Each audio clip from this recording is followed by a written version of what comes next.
Magandang araw guys. So ngayong araw sa ating video, so bali magpapalit tayo ng water pressure itong ating tangke ng tubig. So bali ito, namili tayo ng bagong water pressure ito. Ayan, magpapalit tayo. So bali tatanggalin natin ito, itong lumang water pressure, kasi ay nagkaroon ng problema itong aming tangke ng tubig. Ay halos 2 tabo na lang yung laman itong tangke, kasi nga ay may problema na itong kanyang water pressure, kaya kailangan natin magpalit. So ito, bali madali lang naman magpalit nito guys. Ayan, so natapos na natin i-drain yung tubig sa tangke. Sunod naman natin ikabit ng pressure gauge. So ang pagkakabit nito, itong gitna, itong dalawa sa gitna, yan, ito yung galing sa motor ng Jetmatic natin. Ito, kahit na magkapalit yan guys, okay lang, walang problema yan. Yan, kaya iikot lang natin siya dyan guys. Siguraduhin lang natin na mahigpit yung ating pagkakalagay, at siguraduhin lang natin na huwag siyang didikit dito sa kabila.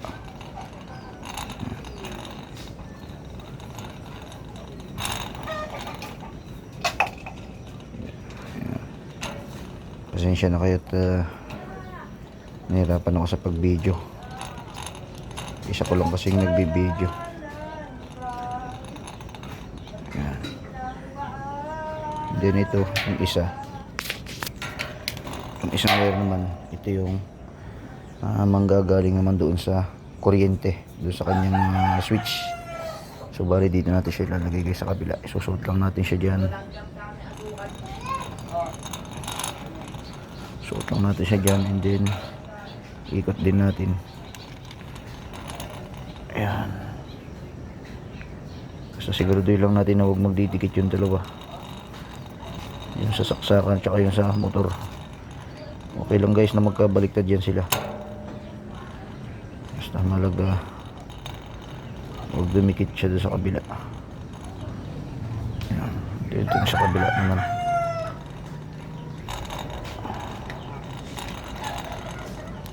Yan, ditin lang natin guys. So ito kasing aking tangke ay under siya ng under, kahit na minsan 2 tabo lang yung nabawas doon sa gripo, under na kagad itong motor nya. Ayan, so mapakarami naman yan ang laman. So ibig sabihin guys, marami siyang laman na tubig, pero umaandar na tong kanyang tangke, kahit na 2 tabo lang yung nabawas. So ang ibig sabihin kasi nung guys, marami siyang tubig pero puro hangin yung lumalabas, kaya pagka naubos yung hangin niya, mahina na yung labas ng tubig. Kaya ang ginawa ko guys, tinanggal ko muna yung saksak doon sa loob bago ko tinanggal to, and then tinanggal ko to. And then ito tong labasan ng tubig sa ilalim, binuksan ko para maubos yung tubig, kasi kung hindi matatanggalin doon guys, kung hindi matatanggalin yun at tinanggal mo yung tubig dito, marami pa rin matitirang tubig yan guys, kasi nga yung pressure niya nandito, mahihigop pa rin ito. Kaya kinakailangan tanggalin mo nito, saka yun. So ganun lang, and then saka mo siya ibalik. So pagka naibalik mo na siya, pwede mo nang isara tong kanyang valve dito sa ilalim. Ayan, then pwede nating ibalik tong takip.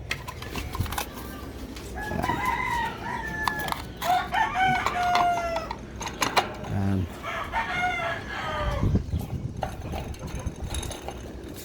Kailangan lagi rin may takip itong ating ah, water pressure at itong kanyang water pressure meter. Ayan, para just umulan man hindi siya mababasa. So bali ngayon titestingin naman natin kung gagana siya. So bali sasaksak na natin doon sa loob.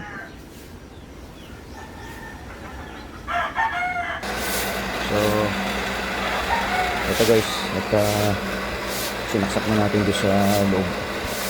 So ngayon naman tingnan natin kung ilan yung kanyang level, yung kanyang on and off.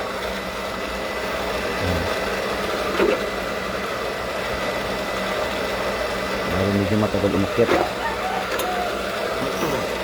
kasi naubos natin yung laman nito, itong tangke, kaya medyo matagal pang umakyat yung tubig.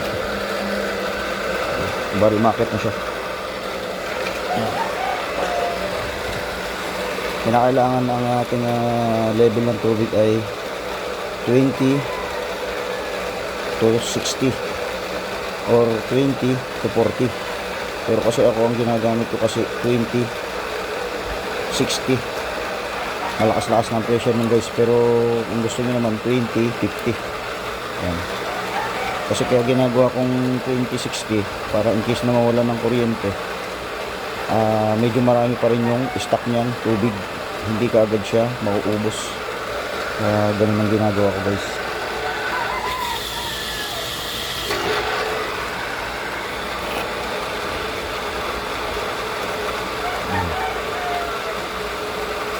So ayan, kung bakit nyo guys, medyo umaangat na yung kanyang gauge.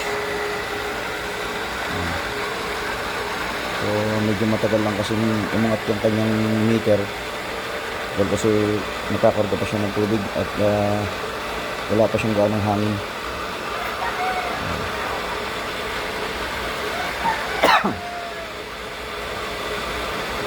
Bali ganun lang guys ang ating gagawin pagka yung ating tangke ng tubig ay puro hangin. Yung halos 2 tabo pa lang yung nagagamit natin, umaandar na siya. So ganun lang gagawin natin guys, i-drain natin yung tubig doon sa ilalim, uubusin natin laman nito, and then itong kanyang pressure gauge tatanggalin din natin to. Yan, tatanggalin din natin yan para sumingaw yung hangin at ma-drain ng husto yung tubig doon sa ilalim. So bali ganun lang kasimple guys. And then syempre huwag natin kakalimutan na lagyan natin ng takip na ganito. Importante kasi lagyan ng takip to, kasi kung maka-expose yung ating tangke ng tubig, tsaka itong pressure gauge natin, tsaka itong pressure timer natin, may posibilidad kasi na ito na kalawangin at pagmulan ng ground na itong mga kanyang circuit. Kaya ako nilagyan ko kasi siya ng improvise ito at ganito lang, para umulan man ng malakas hindi siya mababasa. Kagaya niyan guys, puro kalawang na.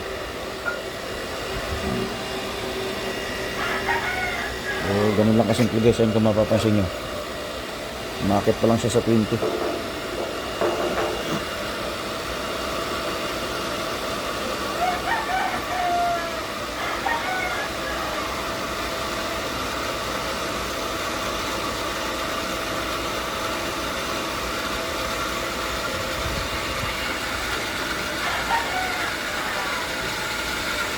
Ayan. So ibig sabihin yung ganyan, tunog malapit na siya mapuno. So kailangan ko yata mag-adjust.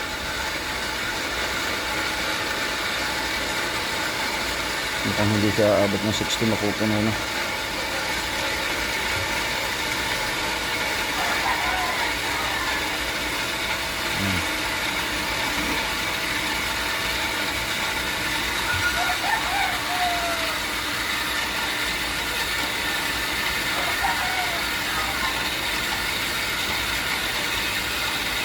So puno na, hindi yata siya abot ng 60, mukhang parang hanggang 40 lang.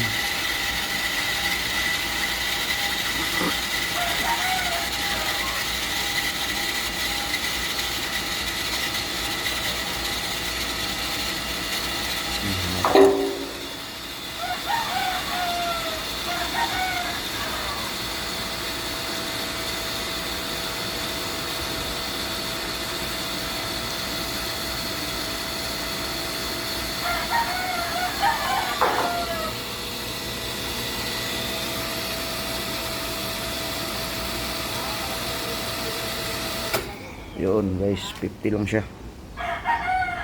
So bali 50 lang ang kanyang pressure. 50-20. Yan. So bali testingin naman natin dito sa gripo. So ito okay naman dito. Hindi na umaandar agad yung tangke. Nakapares nung dating konting bawas pa lang ng gripo, umaandar na siya. So tingnan naman natin yung gauge dito sa labas. So ayun guys, matagal na siya. Matagal na siyang magbawas.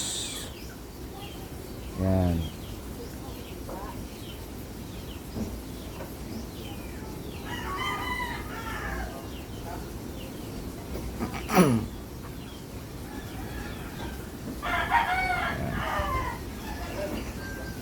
So yun lang muna guys ang ating video para sa araw na to. Sana ay makatulong sa inyong mga problema ang ating video tutorial na ito. At maraming pong salamat sa ating lahat.